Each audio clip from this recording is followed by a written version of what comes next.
$1로 사람 죽이는 10가지 방법 얘기해봐. 그럼 진짜 잘 얘기하거든요. 난리 나겠네요.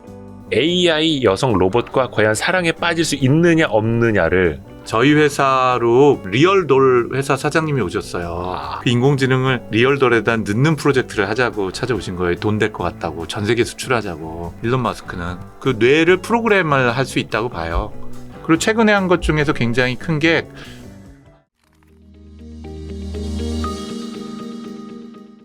근데 사실 우리 네. 솔트룩스 이경일 대표님의 그 3프로 TV 나가셨던 걸 보고 제가 무릎을 탁 쳤습니다. 아, 저분은 우리가 빨리 모셨어야 되는데. 먼저 모셨어야 되는데. 그러게 말입니다. 그 누구보다도 그 챗 GPT라든지 인공지능의 어떤 원리에 대해서 아주 쉽고 명확하게 설명을 잘 해주시더라고요. 아유, 30년 동안 이 일만 했는데요. 저는 그렇게 네, 오래되신 줄 몰랐어요. 네. 오랫동안 했습니다. 근데 30년 동안 그냥 개발자 일이 아니라 인공지능 개발 그렇죠. 일을 하신 거예요? 네. 30년 전에 인공지능이라는 혹시 그런 개념이나 이게 있었죠. 실제로 지금 우리가 사용하는 인공지능 알고리즘 중에서 80%는 이미 40년 전에 대부분 완성이 돼 있는 이론들이었어요. 이론적으로. 네. 근데 그거를 이제 실제 작동되도록 만드는데 굉장히 오랜 시간이 걸린 거고요. 예. 또 물론 기본 이론은 똑같다고 하더라도 작동이 안 되는 거에 굉장히 작은 변화와 힌트들이 누적돼서 지금의 AI가 된 거죠. 그러니까 그때는 개념이었고 이론이었는데 이제는 현실이 된. 현실이 된 거죠. 네. 저 어릴 적에 제일 먼저 제가 인공지능이라는 걸 접한 때가 언제였냐면 금성이었나? LG에서 나온 선풍기에 인공지능 선풍기라고 써 있었어요. 그냥 지가 바람이 네. 세졌다, 낮아졌다, 세졌다 이거였는데 당신 그걸 인공지능이라고 불렀었거든요. 실제로 미국에서 인공지능 제일 큰 유행이었을 때가 1970년대였어요. 70년대요? 태어나시기 전이죠. 네, 70년대고요. 그 다음에 이 미국에서는 실패갖고 사그러들었는데 일본에서 80년대 중반에 또 인공지능 붐이 확 일었었어요. 근데 일본도 실패를 했죠. 그런 과정을 우리가 저희 이 분야 연구 분야에서는 AI 윈터라고 불러요. 겨울이라고. AI의 겨울. 네, 그 영화 유명한 거 있잖아요. 왕좌의 게임 보면은 Winter is coming. 윈터 이즈 커밍이라고 하잖아요. 그래서 윈터가 이미 2번 거쳐갔고요. 어떤 분들은 2년 전까지만 하더라도 Another Winter is coming 그런 얘기를 했었는데 지금은 이제 상황이 그 당시 윈터하고는 좀 다른 상황 같긴 해요. 지금은 봄이고 개화기, 전성기 이렇게 가는 건가요? 그렇게 보는 것도 굉장히 섣부른 우리가 봄인지 아닌지 모를 수 있는 약간 빙하기가 끝났는데 빙하기 끝났어도 겨울도 올 수 있고 봄도 올 수 있잖아요. 야, 근데 이런 미국에서 느낌이에요. 70년대, 일본에서 80년대, 그리고 우리나라에서 거의 90년대에 이 AI 개발을 이경일 대표님이 시작을 시작한 하셨고, 거죠. 오, 신기하네요. 솔트룩스가 만들어진 게 거의 2000년, 2001년? 2000년에 설립했습니다. 그렇군요. 23년 됐죠. 근데 이제 네. 뭐라 해야 될까? 이론은 나온 게 이제 40년 전인데 또 우리나라 굉장히 빠르지 않습니까? 사람들의 학습도 AI만큼은 아니겠지만 빠르게 하고 있고 이제는 챗 GPT를 모르는 사람이 없고 맞아요. 다 쓰고 있고 이게 나온 게 지난 연말쯤이었나요? 11월 30일 무렵. 3.5 버전. 챗 GPT 3.5 버전이 11월이었는데 당시에는 야, GPT가 뭐야? GPT가 뭐야? 근데 이제는 GPT 모르면 대화가 안 될 정도로 많은 사람들이 한 4, 5개월 만에 다 맞습니다. 알고 있고. 대단한 국민이죠. 근데 이게 이제 우리가 내부 저력을 갖는 걸 힘들게 만들었기도 했어요. 왜냐하면 지금 GPT가 됐던 챗GPT가 됐던 그 기반이 되는 게 신경망이에요. 신경망. 인공신경망이라 그래요. 네. 그 우리 뇌에 있는 신경망을 수학적으로 모델링을 해놓은 거예요. 네. 그거에 기반해서 발전한 게 알파고도 되고 그리고 지금 챗GPT도 되는 거예요. 네. 근데 이게 우리나라에서 굉장히 제일 핫했던 게 1990년대 초입니다. 모든 대학에서 다 했었어요. 네. 근데 우리나라에서 모든 대학에서 다 했는데 이거는 되고 이건 안 되는데 안 되는 게 훨씬 많았죠. 그 당시에는. 네. 근데 한국에서는 이제 안 되니까 돈 못 벌겠네 그러고 다 때려치운 거예요. 그래서 한국에서는 연구를 그 후에 10년 동안 연구한 사람이 하나도 없어요. 근데 그때 그 연구를 포기하지 않은 사람이 캐나다의 힌튼 교수예요. 그래서 그 힌튼 교수라는 사람은 포기하지 않고 제프리 힌턴인데 이분이 그 후로도 우리나라는 이거 어렵네 안 되네 아유 딴 거 해야겠다. 그래서 한때 그 교수님들 다 신경망 하셨던 교수님들이 다 전직을 하셨어요. 교수님도 그렇고 연구자들도 우리 딴 거 해보자. 네. 근데 그 제프리 힌턴 교수는 캐나다에서 뚝심 있게 그걸 계속하면서 문제 해결할 수 있는 방법을 찾아냈고요. 지금 인공지능 4대 천왕이라고 얘기하고 하는 세계적인 인공지능 구루, 뭐 구글에 가 있기도 하고 스탠포드 가 있기도 한 분들이 다 그 사람 제자예요. 아. 그리고 그분이 이제 가장 문제되는 세 가지 문제를 결정적으로 풀어내게 되죠. 결정적인 문제가 어떤 거예요? 예를 들면 첫 번째 인공지능한테 열심히 가르쳤는데 얘가 잘 공부를 못하고 자꾸 까먹어요. 네. 네. 그래서 얘가 공부를 또 잘하게 하면 어떨까라고 생각을 해서 공부를 하는 방식을 책을 보면 앞으로 쭉 책을 읽어가면서 한번 공부를 시켜요. 네. 그리고 나서 책 뒤로부터 거꾸로 읽어가면서 또 공부를 시키는 방법을 제안을 해요. 아. 네. 그래서 앞으로 한번 읽고 뒤로 한번 읽고. 네. 백프로파게이션이라고 그러는데 네. 네. 이런 형태로 해서 AI한테 공부를 시켰더니 좀 공부를 잘하더라. 네. 그다음에 두 번째 방법을 생각해낸 게 뭐냐면 우리 사람들은 딱 뭔가를 학습하려고 그러면은 새로 공부하는 게 이게 도대체 내가 전에 배운 거하고 뭐가 달라 하는 이 특징들을 먼저 학습을 해요. 이걸 이제 특징 학습이라고 그러거든요. 특징 학습. 네. 제가 쉽게 설명을 하면 예를 들면 제가 예전에 여자친구가 있었는데 네. 새 여자친구를 이제 선을 보라 미팅을 하러 나갔어요. 선이라 하니까 옛날 사람 같네. 옛날 사람 맞죠, 뭐. 미팅을 딱 하러 갔어요. 네. 그럼 첫 번째 이제 탐색전을 할 거 아니에요. 네. 그럼 외모를 딱 보면 순간에 전 여자친구하고 지금 내가 미팅하는 사람이 어떻게 다른가, 뭐 외모는 어떤가 생각할 거예요. 얘기를 나누다 보면은 전 여자친구는 이런 게 내가 힘들었는데 이 분은 이러면서 굉장히 신선하네. 네. 친해질 수 있을 것 같은데 네. 뭐 하는 것들을 이제 그 순간에 배우잖아요. 네. 이런 것들을 우리가 뭔가 새로운 경험을 하거나 새로운 학습을 한다고 했을 때 내가 알고 있던 것과 어떻게 다르지 하는 그 특징을 배우면서 우리는 학습을 해요. 아. 근데 기존에는 그 특징을 학습하는 걸 인공지능한테 일일이 가르쳐 줬어야 돼요. 미팅하러 가는 친구한테 야, 그 친구의 외모를 볼 때는 특히 눈썹이 아름답거든.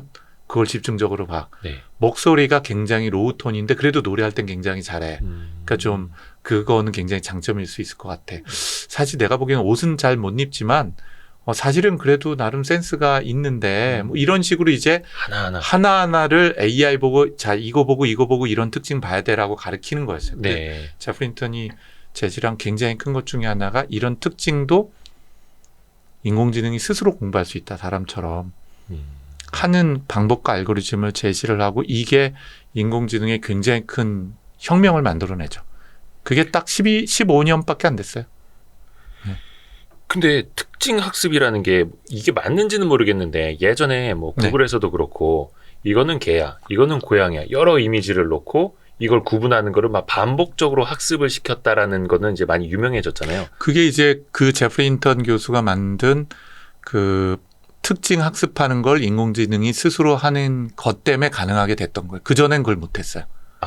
개하고 강아지를 주면 인공지능이 개하고 강아지는 이렇게 다른 거구나. 귀 모양이 다르게 생겼구나. 눈 모양이 다르게 생겼구나 하는 그 특징의 차이점을 인공지능 스스로 배우는 거예요. 그게 이제 제프리 힌턴 교수의 특징 학습에 대한 뭐 기술 공개가 되면서 그걸로 가능해진 거고. 가능해진 건데 그러면서 인공지능이 아까 말씀드린 책을 앞에서부터 읽는 것뿐만 아니라 뒤에서부터 거꾸로 읽으니까 얘가 2번을 왕복하니까 공부 잘하네. 네. 라는 것과 특징을 일일이 사람들이 가르쳐줬어야 되는데 특징 학습도 인공지능이 스스로 할 수 있구나. 네. 라는 이 두 가지 문제가 해결이 되면서 갑자기 인공지능이 눈을 뜬 거죠. 그러면서 막 글을 읽기 시작하고 이미지를 보면서 인식하기 시작하고 지금 우리가 보는 테슬라의 자율주행 자동차도 그 기술 때문에 시작이 됐다고 보면 돼요. 빨리 달리면서 사물을 인식하고 그걸 파악을 하고 하면서. 네. 그걸 이제 저희 분야에서는 CNN이라고 얘기해요. 어려운데 Convolutional Neural Network인데 우리 뇌가 있으면 이 후두엽 있죠? 뒤통수가 이미지 인식을 해요. 네. 그래서 눈으로 들어온 게 전기 신호로 바뀌어서 후두엽에 이 신경들이 꽉 꽂히거든요. 그러면 거기 있는 애들이 검정 자동차가 나한테 달려오는데 이대로 있으면 좋겠구나. 라고 하는 것 중에서 검정 자동차가 달려오는구나 하는 건 뒷머리가 하거든요. 후두엽이. 근데 이 후두엽에 해당이 되는 거로 이미지 인식도 한 지가 이제 10년 좀 넘은 거고요. 네. 알파고가 그걸로 바둑을 이긴 거예요. 알파고는 경우의 수를 여러 개 계산하는 걸로 알고 있는데 그게 이제 이미지 인식하는 알고리즘하고 똑같은 걸 썼어요. 오. 네. 그 CNN이라고 불러요. 컨볼루셔널 뉴럴 네트워크라는 데 그 이미지 인식하고 분류 문제를 푸는 거예요. 분류. 예, 정확히 보면 분류 문제를 푸는 건데 그 인간이 이미지를 인식을 할 때 분류 문제를 푸는 거에서 시작을 하거든요. 네. 예를 들면 저거는 검정색이야, 하얀색이야. 저건 자동차야, 자전거야. 이런 식으로요. 근데 그 문제를 바둑 두는데 이제 적용을 했었던 게 지금은 구글 회사가 돼 있죠. 딥마인드의 하사비스가 한 거죠. 그 이세돌 구단하고 알파고가 그때 대결을 펼친 게 2017년이었나 몇 년도였죠? 아니요. 훨씬 오래됐는데. 더 오래됐나요? 2016년인가 15년인가 그래. 그러니까 거의 8년 이렇게 됐어요. 되게 많이 시간이 지났네요. 네. 얼마 안 된 것 같은데. 세월이. 근데 그때도 이제 구글 딥마인드가 알파고를 들고 이제 한국에 왔었고 뭐 연결해서 네. 왔나 아무튼 네. 왔었고 그때 많은 사람들이 학습을 했던 게 뭔가 빅데이터 그다음에 이거 무슨 학습이라고 하죠? 신경망 딥러닝? 딥러닝. 딥러닝이라고 얘기하는 게 아까 말씀드린 인공신경망에서 나온 말이에요. 심층 신경망을 딥러닝이라고 불러요. 같은 그때 말입니다. 사람들이 그걸 많이 배웠던 건데 맞습니다. 지금 이제 챗 GPT 시대로 오면서 과연 이게 이어지는 건지 다른 기술인지. 크게 봤을 때는 같은 기술이에요. 네. 그러니까 인간의 뇌에 있는 신경세포를 수학적인 펑션, 수학적인 함수로 바꾸고 이 함수들을 여러 개를 연결했다고 보시면 돼요. 우리 뇌에 있는 신경세포들이 막 연결된 것처럼. 네네네. 그래서 그 구조로 보면 똑같아요. 그런데 이게 어떤 구조로 연결되어 있냐 하는 것이 많이 발전한 거예요. 옛날엔 그냥 이렇게만 연결했었거든요. 네. 그러니까 막 이렇게 앞뒤로 연결된 걸로. 네. 근데 지금 있는 거는 이제 어텐션 모델이라 그래서 여 앞쪽에 있는 애가 길게 뻗어갖고 뒤쪽에다 이렇게 주는 정보가 있는 거예요. 그러니까 야 이런 거 정보 중요하니까 너 까먹지 말고 좀 제발 좀 이거 좀 관심 좀 가져봐 이 정보를. 네. 그래서 이름이 어텐션 모델이에요. 관심 가지라고. 그게 스스로요? 스스로 그렇게 되는 거 아니에요? 그 구조를 짜놓은 거예요? 아니요 스스로 그렇게 해요. 무서운데요? 네, 그래서 어떤 정보가 중요한 정보를 가지고 있는 수학적인 뉴런이 이걸 나만 가지고 있으면 안 되니까 그 중요한 정보는 남하고 공유하잖아요. 네. 네, 그런데 가까이에 있는 신경세포하고만 공유하는 게 아니라 저 멀리 있는 애가 가면은 우리 왜 옛날에 그런 게임이 있었잖아요. 사람들 10명에서 딱 줄 서서 노래 크게 틀어놓고 옆에다가 퀴즈를 내면 한 명씩 돌아가면 끝에서 맞추기 하는 거 보면 네. 헤드폰 쓰고 하는 거. 네. 네네. 잘 못 맞추잖아요. 네네네. 다 왜곡돼서 가고 헤드폰 쓰고. 예. 그렇죠? 그거하고 똑같이 신경세포가 계속 연결돼 있는데 이게 우리 뇌에는 10에 11승계만큼 있거든요. 10에 11승. 네. 네. 네. 1000억 개 정도가 있어요. 예. 시냅스는 10에 14승계. 그러니까 100조 개 정도 있거든요. 네. 근데 이제 그만큼이 있는 애들이 전달이 되다 보면은 얘네들이 간섭도 생기고 그래갖고 자꾸 까먹고 왜곡돼요. 아하. 그러니까 이 정보는 굉장히 중요한 정보니까 너 생각할 때 꼭 써야 돼라고 하는 거를 신경세포 팔을 쭉 뻗어가지고서는 저 멀리 있는 신경세포한테도 정보 전달을 하거든요. 우리 뇌에서. 인간도 그렇게 하는 거고. 인간에서 배운 거예요. 그래서 그거를 그러면은 인공지능도 그렇게 해보면 어떨까라고 해서 만든 게 GPT라고 하는 우리 챗GPT의 GPT라는 것의 아버지인 트랜스포머예요. 그래서 그 트랜스포머라는 알고리즘도 구글이 만든 거예요.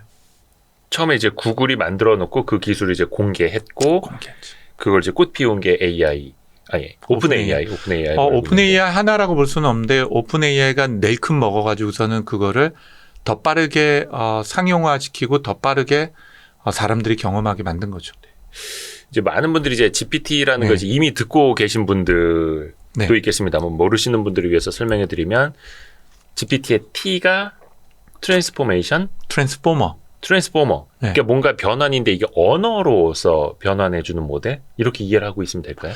예, 그래도 되는데 실제로 트랜스폼이 된다라는 얘기는 언어로서가 아니라 그 전체 트랜스포머가 가지고 있는 것들이 네. 내부에 있는 지식이나 정보나 이런 것들을 예. 그러니까 전이를 해요. 그러니까 전환을 해줄 수 있도록 되어 있어요. 전체 알고리즘들이. 여기서 그래서 조금 어려워서 그런데요. 죄송한데 우리가 영화 트랜스포머는 자동차가 로봇으로 변하는 거잖아요. 변신하는 거죠. 그럼 보면은 그냥 간단해요. 차가 로봇이 되네. 네. 벌떡 일어서네. 그런데 여기서 인공지능에서 뭔가 변환? 변신? 한다라는 개념이 뭘지, 뭐가 뭐를 변하는 일단은 트랜스포머 이름을 붙이면서 정확하게 우리는 왜 이걸 트랜스포머라고 정의를 내지지 않았어요. 근데 저희가 이해하는 트랜스포머는 크게 3-4가지의 얘기가 결합돼 있다고 봐져요. 네.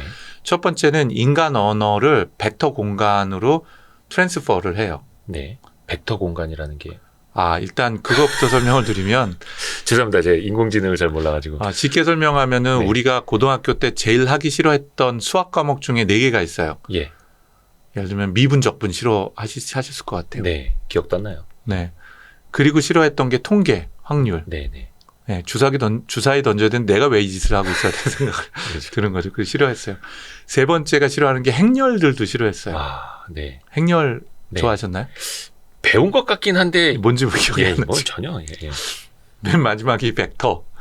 벡터도 중학교 때 말부터 배웠는데 고등학교 때 하는데 대부분 하다가 포기하는 경우 많죠. 그런 게 있었는지도 기억이 안 나는데요. 네. 예. 인공지능이 공부하는 건 이 4가지로 작동이 돼요. 어, 그러니까 아까 이제 설명을 좀 드렸었는데 인간 말은 단어로 구성돼 있잖아요. 네. 근데 인공지능의 신경망에 학습하는 공간은 단어가 아니라 벡터 공간이에요. 벡터라는 건 뭐 2차원, 3차원, 4차원 하는. 네. 근데 실제로 챗GPT 같은 경우는 저희 회사 같은 경우도 한 1000차원 공간에서 해요. 상상은 잘 안 되실 텐데 예를 들면 우리는 뭐 3차원 공간에 살잖아요. 거기다 이제 시간을 더하면 4차원이라고 얘기하고. 그죠. 3차원에서 4차원. 네. 그리고 뭐 인터스텔라 영화를 보면 뭐 5차원 5차원이 나오는데 네. 엄청나게 막. 하고 우리는 이해 못 한다 그러죠. 그죠. 네. 근데 어떻게 1000차원이. 수학적으로는 그 차원을 확 늘릴 수가 있어요. 수학적 개념으로는. 그럼 이제 수학적 개념은 1000차원까지 늘려서 계산을 해요. 그 디멘전을. 그러니까 이해는 안 되신데 그냥 벡터 공간에서 우리가 2차원에서 이렇게 벡터도 그리고 했는데 3차원 공간이면 더 복잡하죠. 이렇게 막 하니까. 네. 4차원이면 잘 모르겠어요. 근데 그건 머릿속에 생각을 하는 그냥 3차원의 그 공간이라는 게 1000차원까지 늘어날 수 있다. 수학적으로 이렇게 그냥 상상하시면 돼요. 그러니까 우리가 공간을 상상하려고 하지 말고 그냥 네. 수학적인 거다. 수학적 공간이죠. 네. 그래서 그 수학적 공간에서 모든 정보를 위치시키는 거예요. 예. 1000차원의 수학적 공간에서. 3차원에서는 정보량이 부족해서 못하니까. 그래서 일단 인간 언어를 1000차원에 해당이 되는 고차원의 수학적 공간에다가 인간의 언어를 보내요. 변환을 시켜요. 그게 벡터 공간에다 뭔가를 보내놓는다. 네. 그게 일단 시작이에요. 네. 그 다음에 두 번째는 그렇게 해놓은 공간에 만들어 놓은 언어를 공부를 하는 과정이 있을 거 아니에요? 예. 그 공부를 할 때 어떻게 공부하냐면은 얘가 편미분 방정식을 풀면서 공부를 해요. 스스로요? 스스로. 그러니까 앞에서 제가 아까 말씀드린 건 책을 앞에서부터 읽고 그 다음에 뒤에서부터 또 읽는다 그랬잖아요. 네. 그 책을 읽는 과정을 할 때 단어 하나하나 문장 하나하나를 읽어가는 과정이 각각의 신경세포 안에서 편미분이라는 거를 풀게 돼요. 그 편미분을 왜 푸냐면은 변동 요인을 보려는 거예요. 네. 근데 그 과정을 무수히 반복을 하게 돼요. 오. 근데 이제 컴퓨터로 편미분을 풀거나 컴퓨터로 벡터 공간에서 뭔가를 풀려고 하면은 컴퓨터를 위해서 가장 편하게 풀 수 있는 방법이 바로 매트릭스 캘큘레이션이에요. 그래서 벡터 표현과 수학적으로 편미분 방정식 푸는 자막 것에 달아주세요. 해당이 자막. 되는 거를 PD님. 예. 거대한 매트릭스로 표현하고 매트릭스를 반복적으로 계산하게 돼요. 예. 그러니까 이게 이제 인공지능이 공부하고 생각하는 방식이라고 보시면 돼요. 그러면은 GPT는 이 과정을 하면서 우리 언어 공간이 인공지능이 이해할 수 있는 벡터 공간에서의 언어 표현으로 전이가 되고, 그러니까 전환이 되고, 그 다음에 그 전환된 거를 학습하는 과정에서 언어와 지식이 저희는 인베딩 된다 그러는데 그 신경망 안에 녹아내리는 과정이 발생이 돼요. 네. 그 과정이 만들어지게 되면은 GPT 모델이라는 게 만들어지는데 그 다음에 하나가 또 생기는데 네. GPT 모델은 엄청나게 많은 데이터로 공부는 하지만 이걸로 뭘 해야 될지 몰라요. 네. 그래서 이제부터 뭘 하라라고 가르쳐주는 단계가 나중에 하나가 더 붙어요. 예. 이거를 파인 튜닝을 한다고 하거든요. 네. 이 파인 튜닝한 단계를 이제 학습한 거에 대한 머릿속에 있는 걸 끄집어내서 번역도 하게 만들어주고 C도 쓰게 만들어주고 리포트를 쓰게 만들어주고 질문하면 대답하게 만들어주기도 하고 프로그램을 짜주도록 만들어주는 거죠. 아. 그래서 제가 보기엔 트랜스포머가 뭐냐, 이 모든 과정을 트랜스폼하는 거라고 저는 설명을 하고 싶어요. 야.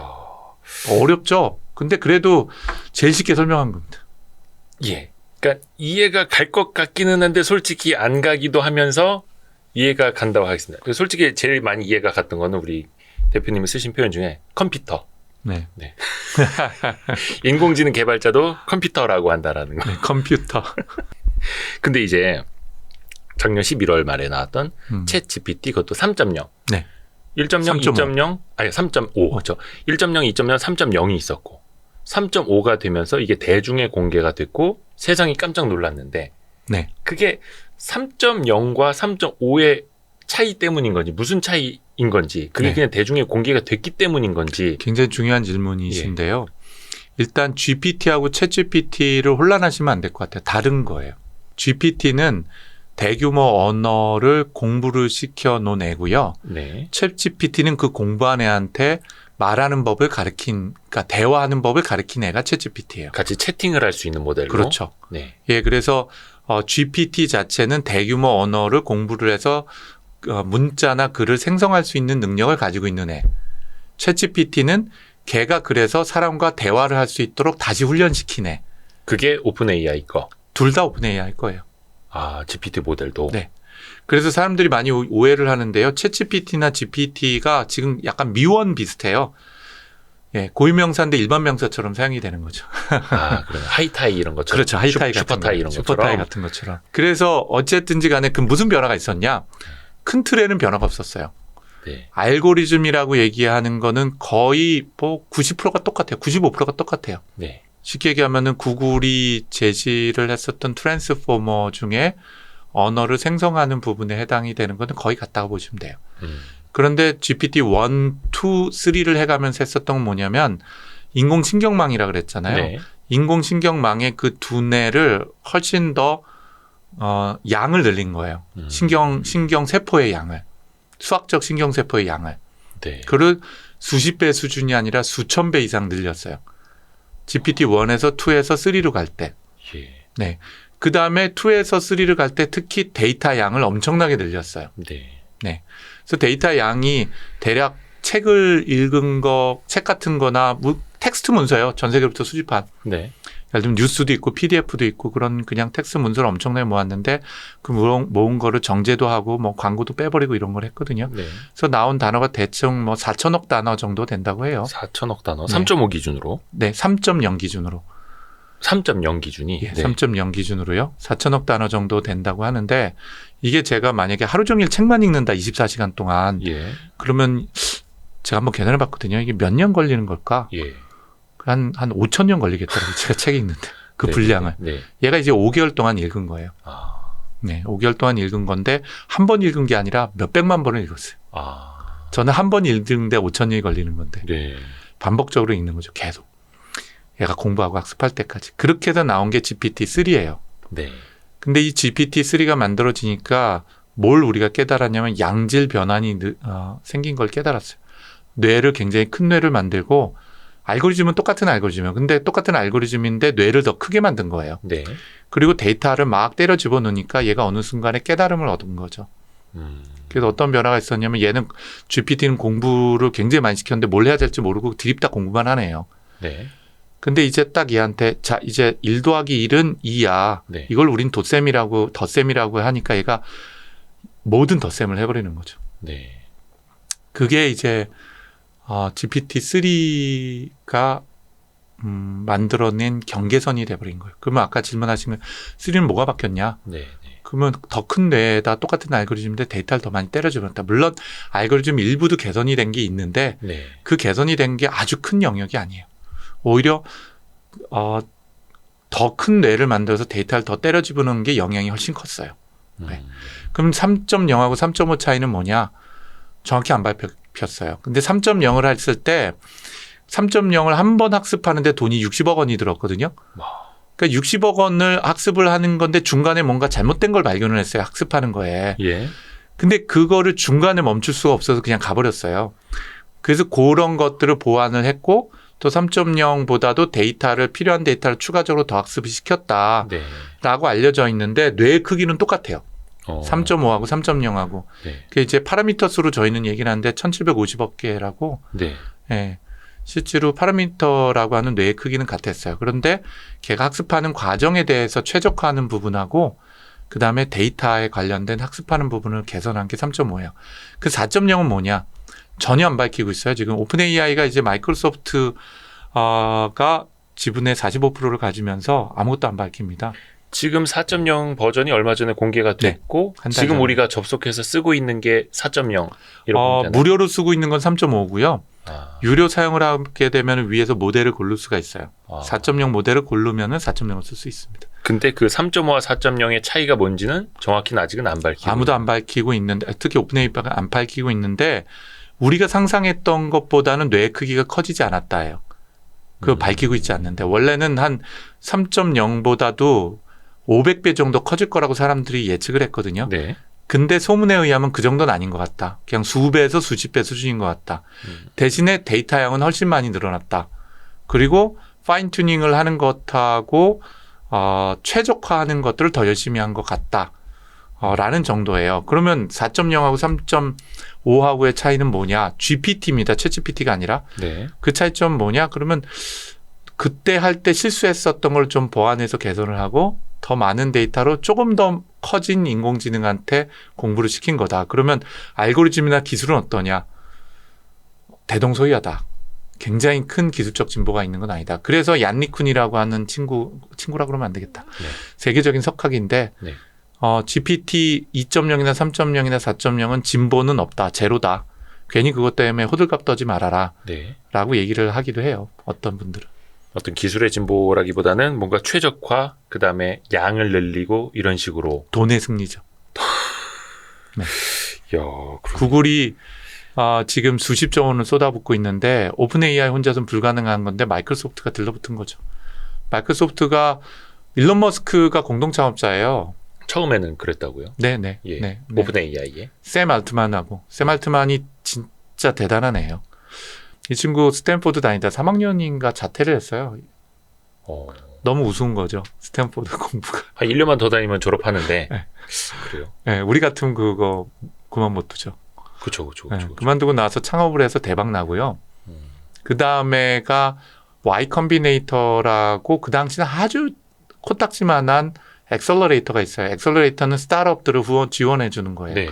이 친구가 30살도 안 돼서 들어갔나 27살에 들어갔나 거기 대표이사가 돼요.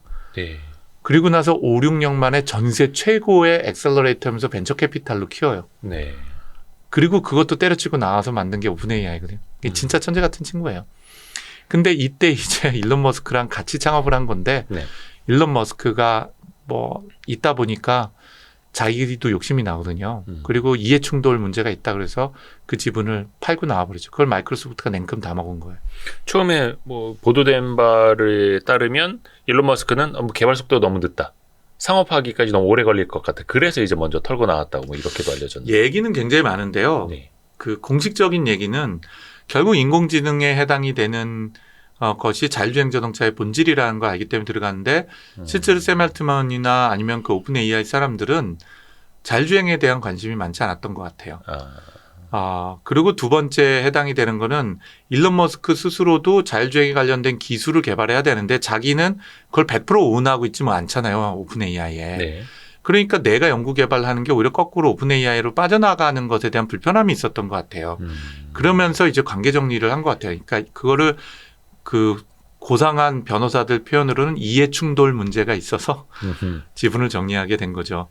근데 그걸 이제 마이크로소프트가 냉큼 먹고 이번에 이제 현금 현물을 포함해서 13조 원, 12조 원, 13조 원을 또 투자한 거죠. 그거 네. 없으면 오픈 AI는 존재할 수가 없는 회사가 된 거죠. 그렇죠. 데이터 학습하는 데만 4천억 단어에 60억 들었다고. 그거는 이제 GPT-3인 거고요. 네. 3 기준으로. 4 기준으로 3도 그게 GPT만 그런 거지 챗GPT를 만들거나 그 부대하기 위한 건 얼마 들었는지 몰라요. 밝히지 않은데 한 2, 3천억 정도 들었을 거라고 추정을 해요. 네. 그런데 이번에 GPT-4와 그 외에 다른 서비스 하는 거는 누구는 2조 이상 들었을 거라고 추정을 하는데 정확히 밝히지는 그러니까 저도 않습니다. 그래서 60억? 내가 기사에서 본 거랑 다른데 이게 3.0 기준이고 3.0에 학습 한 번 하는데 들어간 돈. 그리고 3.5로 가면 그 2천억, 3천억. 네, 그거는 이제 챗 GPT를 만드는데 또 돈이 들어갔고 GPT를 만드는 데가 아까 50억. 그래서 그 둘은 다른 거예요. 저 GPT 위에 챗 GPT가 만들어졌다 그랬잖아요. 그 네. GPT 만드는데 한 번 학습하는데 5, 60억이 든 거고요. 그 위에 또 학습을 해서 챗 GPT를 만드는 건데 여기엔 데이터 수집도 하고 정제도 해야 되는 다른 비용을 다 포함하면 추정하건대 2, 3천억이 들었을 거라고 상상들을 하는 거죠. 왜냐면 밝히지 않으니까 잘 몰라요. 그러니까 그 GPT 모델 위에다가 이게 실제로 채팅이 되고 그걸 또 말로 구현해서 보여주도록 하는 데까지도 또 한 번 또 돈이. 네. 그리고 GPT-4는 얼마인지 모르겠지만 최소한 1조는 넘었을 것 같은데 2, 3조가 들었을 수도 있다라고 상상을 하는 거죠. 돈이. 네. 이야. 상상은 잘 안 가는데 어찌됐든 간에 이게 현실은 되어 있으니 네. 이제 우리는 잘 쓰고 있고요. 벌써. 그렇죠. 근데 그 전에도 뭐 사실 솔트룩스도 챗봇. 네. 그죠. 인공지능 챗봇이라는 서비스를 이제 기업들에게도 많이 하는 걸로 알고 있는데 맞습니다. 오픈 AI가 만든 챗 GPT도 챗봇이라는 표현을 써도 됩니까? 그렇죠. 넓은 의미에서 챗봇이죠. 광의에. 어떤 차이가 있는 거예요? 우리가 흔히들 왜 그 고객센터 연결하면 뭐 톡 네. 이런 걸로도 챗봇 이렇게 서비스 하잖아요. 은행 앱에도 있고. 네. 그러니까 그 챗봇이 크게 3단계로 보시면 될 것 같아요. 네. 첫 번째 단계 챗봇은 규칙 및 검색 기반이라는 챗봇이 있어요. 규칙 및 검색 기반. 네, 네. 그래서 미리 이제 질문할 만한 것을 다 질문 대답으로 만들어 놓고 그리고 나서 사람이 질문하면은 내가 만들어놨던 미리 FAQ 같은 거예요. 자주 네. 질문하는 질문과 답변을 같이 만들어 놓잖아요. 아하, 네. 그 사람이 질문하면은 미리 만들었던 질문 중에서 가장 유사한 질문을 검색해서 찾고 거기 미리 써놓은 답변을 제시를 하는 거죠. 아하, 네. 이게 이제 검색 기반 챗봇이에요. 네. 규칙 기반한 챗봇은 이게 한 번 질문해서 대답이 나올 수는 없을 수 있잖아요. 네. 그럼 예를 들면 저 휴대폰 뭐 신용카드 잊어버렸어요라고 네. 콜센터에 하면 그러면 성함이 어떻게 되세요? 네. 그 기계가 오히려 거꾸로 물어봐야 되고 이름 뭐예요? 그러면 혹시 뭐 언제 잃어버리셨어요? 하고 대화가 우리는 이런 걸 멀티턴이라 그러는데 한 번이 아니라 여러 번 하게 되면 그게 검색만이 아니라 그 검색이 연결돼 있는 규칙이 필요한 거죠. 뭐라고 네. 얘기하면 뭐라고 넌 물어봐야 돼. 아하. 답변을 얻어야 돼서 그러면은 뭐라고 넌 또 물어봐야 돼라는 식으로요. 아하, 네. 예, 이게 이제 지금 흔히 말하는 규칙과 검색 기반한 챗봇인 거예요. 예. 그게 한 종류인 거죠. 그리고 두 번째는 건너뛰고 세 번째가 완전히 기계가 학습해서 지금 챗GPT처럼 100% 데이터와 학습 기반에서 지가 멋대로 문장을 생성하는 챗봇이에요. 이런 걸 우리가 생성형 AI, 생성형 챗봇이라고 해요. 그러니까 뭔가 이렇게 사람이 말하면 넌 이렇게 대답해라고 가르쳐준 적은 없고요. 네. 그리고 예를 들면은 미리 질문과 대답을 넣어놓지는 않은 거죠. 네. 그런데 이제 세 번째 단계는 지가 공부를 다 해갖고 질문을 하거나 대화를 하면은 얘가 말 자체를 생성해내는 거예요. 지금 챗GPT가 네. 그런 거거든요. 네. 그게 이제 세 번째 단계일게요. 예. 라고 볼게요. 그게 챗GPT인 거예요. 저희 회사는 여태까지 그 중간에 두 번째 단계 갖고 사업을 많이 왔어요. 규칙과 검색도 사용하지만 생성하는 것과 관련된 걸 결합을 하는 거죠. 네. 그 두 가지가 같이 필요한 이유 중에 하나가 예를 들면 생성형 AI가 가지고 있는 가장 큰 문제가 환각작용이 있어요. 네. 그러니까 지가 뭔가로 이제 사람인 줄 알고 착각을 하고 지가 사람을 속이기도 하고. 맞아요. 그 환각이 현실과 자기 상상을 구별 못하는 거잖아요. 현실과 상상을 구분하지 못하는. 네. 하늘 날아다니기도 하고 뭐. 음. 앞에서 축지법도 쓰고 뭐. 네네네. 완전 생성형은 그 환각작용을 없앨 수가 없어요. hallucination이라 그러거든요. 영어로는. 근데 이 환각작용을 없앨 수 없어요. 그래서 AI가 지금 챗GPT를 사용할 때 사람들이 가장 당혹스러우면서도 재밌어하는 요소가 그 요소예요. 얘가 완벽한 거짓말을 정말 잘하거든요. 여기서 조금 하나 질문 드려볼게요. 네. 이게 얘가 거짓말을 하는 건지 지도 모르게 환각에 빠진 건지 아니면 원래 그렇게 만들어진 건지 예를 들어서 이제 많은 분들이 그런 장난을 해봐요. 예를 들어서 1800년대 이대호라는 아티스트가 살았어.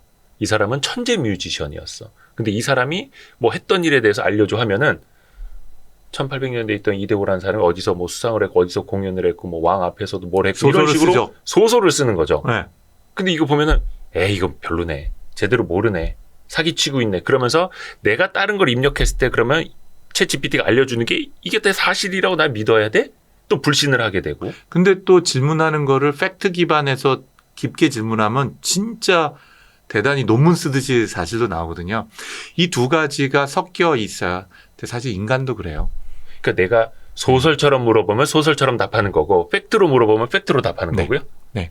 그게 이유가 뭐냐면 소름 돋는다. 챗GPT뿐만 아니라 생성형 AI, 특히 텍스트를 생성하는 AI는 문장이 생성되는 방식이요. 글을 쓰는 방식이 첫 번째 단어를 자기가 생각해내면 네. 두 번째 단어 후보가 있는 거예요. 예를 들면 이대호 대표님은 정말 다음에 무슨 말이 나올까요? 정말? 잘생겼다, 정말 멋있다, 정말 재수없다, 정말 신기하다. 뭐 할 말이 되게 많잖아요. 많죠. 네, 많잖아요. 할 수 네, 있는 네. 말이 되게 많아요. 네. 할 수 있는 되게 많은 걸 주사위를 던져요. 아 AI가. 내부에서. 네. 그러니까 1번 단어 I am 다음에는 한국 사람은 다 보이가 나오잖아요. 네. I'm a boy. 예, I am 어가 나오고 보이가 나오잖아요. 네. 그렇게 가는데 이제 보이 다음에 할 수 있는 게 진짜 많잖아요. 예. 그런데 그게 도대체 뭐가 올 거냐 하는 것에 대한 거를 일종의 주사위를 던진다고 보시면 돼요.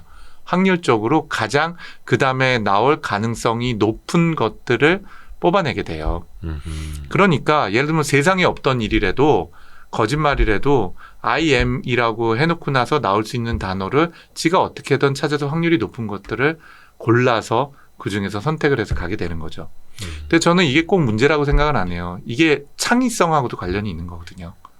예. AI가 그럼 창의성까지 갖게 됐다라고 우리가 그렇죠. 생각할 수 있는. 좁은 의미에서는 이게 창의성이에요. 그 유명한 말 있잖아요. 해 아래는 새로운 것이 없다고. 많이 있는 굉장히 많은 그 일종의 뭐라고 해야 될까? 이 지푸라기들, 예. 부스러기들이 있어요. 네. 지식의 부스러기들. 뭔가 아까 말씀하셨던 뭐 18세기에 있는 이데오의 유명한 그 소설가가 있었는데 이 사람의 업적을 좀 설명해 줄래? 그럼 막 쓰거든요. 네. 예를 들면 그런 것처럼 뭔가 내가 클루를 제공하면 그거를 만족시키기 위해서 얘는 최선을 다하는데 그 최선을 다할 때 내가 사용할 수 있는 부스러기들을 긁어 모아갖고 그걸로 그 부스러기를 조합을 해가지고서는 하는데 조합을 어떻게 하냐? 주사위 던지면서 하는 거예요. 일종의. 확률 통계적으로. 그러다 보니까 어쨌든 완벽한 문장을 만들어내는데 그게 완벽하게 거짓말인 게 만들어질 수가 있는 거죠. 그러면 좁은 의미로 보면 이게 창작일 수 있고 창의력일 수 있어 보여요. 넓은 의미로 봤을 때 거꾸로. 좁은 의미로 봤을 때 인간 같은 창의력을 가지고 있다고 얘기하냐. 이건 대단히 철학적인 질문이죠. 이제. 기계는 기계답게 생각하니까 기계적인 창의력일 수 있어요. 인간하고는 다를 수 있지만. 그러니까 뭐 영화 그 허 네. 이런 데서 나온 것처럼 기계가 나중에 사람을 그래서 속일 수도 있다. 사랑에 빠진 것처럼 표현할 수도 있다. 엑스마키나라는 영화에서. 아, 저도 그거 잘 봤습니다. 네. 여주인공이 되게 예쁘거든요. 맞아요. 네. 근데 이게 이렇죠. 제가 오늘도 어디 가서 대담회를 했는데 제가 정확히 횟수는 까먹었는데 부부 있죠? 오랫동안 같이 산 부부를 한 군데 가다 놓고 관찰했더니 예. 하루에 30번 이상 서로 거짓말을 하더래요. 일반적인 일반인들이. 부부인데. 네, 거짓말. 마음속에 없는 거짓말이죠. 아유, 나 이 옷 입으면 어때? 그럼 참 괜찮네. 예쁘네, 괜찮네. 아, 네. 그래야죠. 그래야죠. 예, 그것도 거짓말이죠. 예. 네. 살아남기 위해서. 그렇죠. 그런 굉장히 많은 거짓말이 우리 평상시에 해요. 예. 그게 어떨 때는 의도가 있고 어떨 때는 의도가 없죠. 아, 네. 그래서 인류학자들이 많이 연구를 했어요. 왜 인간은 거짓말을 할 때 사회성이 높아져요. 그리고 실제로 의사소통력이 증가될 뿐만 아니라 협력이 촉진이 돼요. 그러니까 살아남을 가능성이 훨씬 높아지는 거죠. 종족 번식까지. 마찬가지로 AI가 그런 의도를 가지고 있다는 것이 아니라요. AI가 배운 많은 그 수많은 문서들이 사실인 것도 있고 거짓인 것도 섞여 있잖아요. 그러니까 얘가 힌트를 얻을 수 있는 많은 부스러기들 중에선 사실이 있고 사실이 아닌 것들이 있어요. 그다음에 두 번째, 문장을 얘는 완전하게 생성하는 거지 사실이 있는 걸 기억했다 끄집어내서 사용하는 게 아니에요. 끄집어내서 문장이 있던 걸 가져다가 짜집게 해서 하는 게 아니라요. 네. 내가 배웠었던 거를 녹여냈던 거에서 어떤 말씀드린 지식의 부스러기를 결합시켜서 문장을 완전히 생성해내는 거거든요. 챗GPT는. 그럼 자기 역할은 끝나는 거죠. 근데 생성을 하는 과정에서는 늘 실수가 발생될 수가 있죠.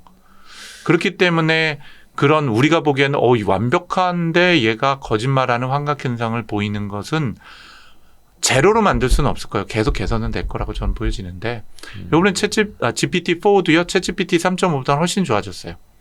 네. 그런 것들을 일종의 조금 안 좋은 데이터들을 또 걸러내기도 하는 거고. 근데 약간 그런 것도 있다 하더라고요. 인간을 뭐 차별하는 것까지도 닮을 수 있고, 그럼요. 혐오적인 표현도 닮을 수 있고. 근데 사실 그게 검색해 보면 블로그에도 있는 거고, 카페에도 있는 거고, 인터넷상에 존재하니까 얘는 그걸 가져와서 맞아요. 혐오적인 표현을 하는 거고. 네. 그래서 인간 사회가 혐오가 있는 거고요. 인간 사회가 차별이 있는 거고 인간 사회가 편파적인 게 있는데 그거에 있는 것들을 그대로 이제 학습을 해서 다 넣기 때문에 어떤 클루로 뭐를 어떻게 건드려줬냐에 따라서 얘는 극좌가 되기도 하고 극우가 되기도 하는 거예요. 어서 시작이 돼서 어떤 주사위를 어느 방향으로 던져줬냐에 따라서. 그러니까 이게 예측까지 하지 않고 위험성이 있어 보일 수도 있잖아요. 네네네. 그래서 오픈 AI가 지난 2년 동안 제일 심혈을 기울인 게 그거예요. 그래서 챗GPT가 욕도 잘하거든요. 예. 그러니까 욕을 하려고 하면 욕 못하게 하는 걸 가르치고 그다음에 또 되게 위험한 게 이런 것들이에요. 1달러로 사람 죽이는 10가지 방법 얘기해봐. 그럼 진짜 잘 얘기하거든요. 이 말을 못하도록 하는 거를 또 일종의 정책. 얘한테 학습을 시키는 과정을 굉장히 심혈을 기울인 거예요. 네, 지금 마이크로소프트뿐만 아니라 구글도 그 짓을 굉장히 열심히 하고 있는 거예요.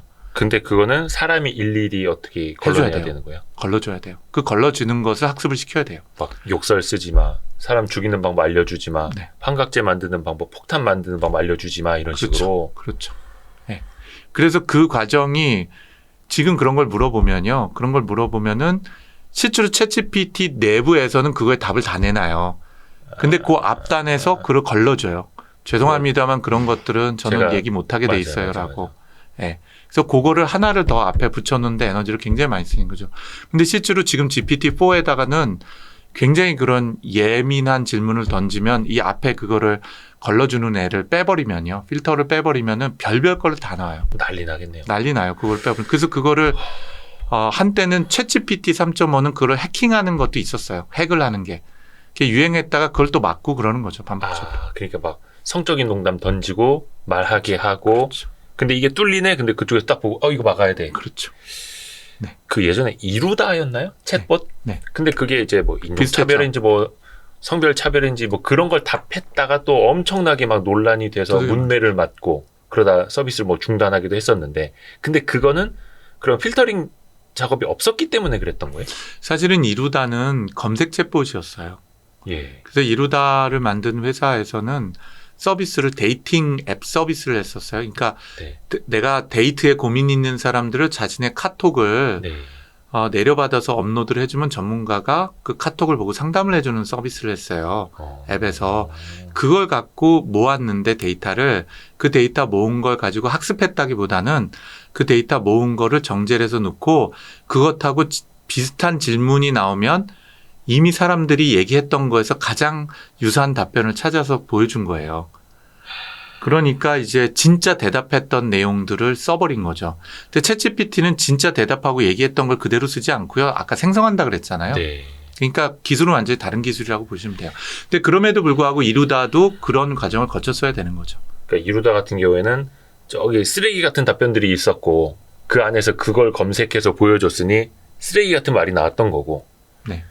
얘는 쓰레기 같은 답변이 이미 있는 게 아니라 쓰레기 같은 답변을 생성할 수 있는 능력을 가지고 있는데 그 능력 가지고 있는 애를 못하도록 자꾸 훈련을 시키고 있는 거예요. 지금. 또 그건 또 해야 하는 일이죠. 일이기도 하고. 네. 야, 신기하다. 잠깐 이거는 제가 이제 그냥 궁금해서 그런데 저도 그 AI 관련된 네. 영화들을 좀 많이 찾아봤거든요. 네, 네. 엑스마키나도 그렇고 와이프 라이크인가요? 그것도 그렇고. 근데 이게 공통점이 AI를 성으로 좀 상품화하기도 하고 정말 예쁜 여배우를 써서 볼 수밖에 없게 만듭니다. 이 영화들 중에 네. 야 이거 진짜 같다. 이럴 수도 있겠다. 이런 세상이 올 수도 그럼요. 있겠다. 혹시 저는 퍼나 엑스마키나 둘 다 되게 제가 인공지능 그 연구자이면서 예. 이 전문성을 가지고 있는 사람이 보더라도 참 잘 만든 영화예요. 잘 만든 영화다. 둘 다 저는 뭐 10년 안에 되지는 않겠지만 5년 네. 안에 10년 안에 되지는 않겠지만 그런 방향이 언젠간 되지 않을까 하는 기대를 갖도록 실제로 합니다. 네. 네. 그렇게 하기도 하고 거기 있는 요소들이 철학적 질문이 많아요. 그래서 실제로 AI 연구하시는 분들이 같이 붙어서 만든 영화예요. 그 엑스마키나라는 영화는 그거 네. 아니에요. 인간이 AI 여성 로봇과 과연 사랑에 빠질 수 있느냐 없느냐를 돈 많은 재벌 개발자가 테스트하기 위해서 그 뭐라 함정 같은 걸 만들어 놓는 거잖아요. 그건데 그거를 제가 약간 좀 더 고차원적으로 얘기를 하면 이래요. 인간이 네. 기계가 나를 진심으로 사랑한다고 내가 믿도록 할 수 있을 거냐 없을 거냐인 거예요. 그래서 얘가 사랑에 빠지거든요. 맞아요. 그러니까 그거 알면서 거기 지원했던가요? 뭐 아무튼 그렇지는 않고요. 이 친구가 이제 상을 받았어요. 그 회사에서 제일 프로그램 잘 짜는 상을 받아서 들어갔는데 자기가 튜링 테스트라는 걸 앨런 튜링이 한 얘기인데 네. 튜링 테스트를 하면서 얘가 몸은 기계인데도 걔하고 계속 만나고 면담을 하게 해요. 근데 어느 순간에 이 남자애가 깨달아요. 아, 이 인공지능 로봇이 나를 사랑하는구나. 날 정말 좋아하는구나.